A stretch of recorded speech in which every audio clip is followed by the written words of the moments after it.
থাৰ্মকলেৰে ভোৰ সাজি যাতায়াত কৰিবলগীয়া হৈছে চেঙা সমষ্টিৰ কেইবাখনো গাঁৱৰ ৰাইজে। খৰালিৰ সময়টো সমষ্টিটোৰ লোকসকলে খোলা বন্ধা বিলত এনেদৰে বিপদজনকভাৱে যাতায়াত কৰিবলগীয়া হৈছে শতাধিক ছাত্ৰ-ছাত্ৰীৰ লগতে অঞ্চলটোৰ ৰাইজ। এখন দলং নথকাৰ বাবে বছৰটোৰ 12 মাহেই এনেদৰে যাতায়াত কৰিবলগীয়া হয় স্থানীয় ৰাইজে।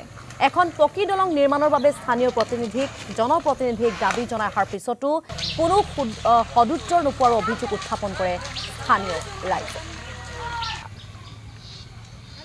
এইটো সমস্যা আমি কেইবা বছৰ ধৰি সমস্যাত ভুগি আছো। চাওক, আমাৰ এই কেদিগি লহৰা শালমাৰা আমাৰ পশ্চিম গোহালিশ্বৰ নিৰলাৰ কিছু অংশ আমাৰ পশ্চিম নিৰলা এইখিনি গাঁৱৰ কলেজীয়া ষ্টুডেণ্ট হাই স্কুলৰ ছাত্ৰ ছাত্ৰী এম ই স্কুলৰ ছাত্ৰ ছাত্ৰী তাৰপিছতো প্ৰাথমিক বিদ্যালয়ৰ বহু সংখ্যক কণ ছাত্ৰ ছাত্ৰীসকলৰ এই থাৰ্মকল ভুৰাৰ যিটো সমস্যা কেইদিনমান আগত আমাৰ এই প্ৰাথমিক ছাত্ৰ ছাত্ৰীবিলাক প্ৰাথমিক বিদ্যালয়ৰ ছাত্ৰ ছাত্ৰীবিলাক উলটি গৈছিল। এই থাৰ্মকলৰ ভেলটো বিৰাট দুৰ্ঘটনা হৈছিল।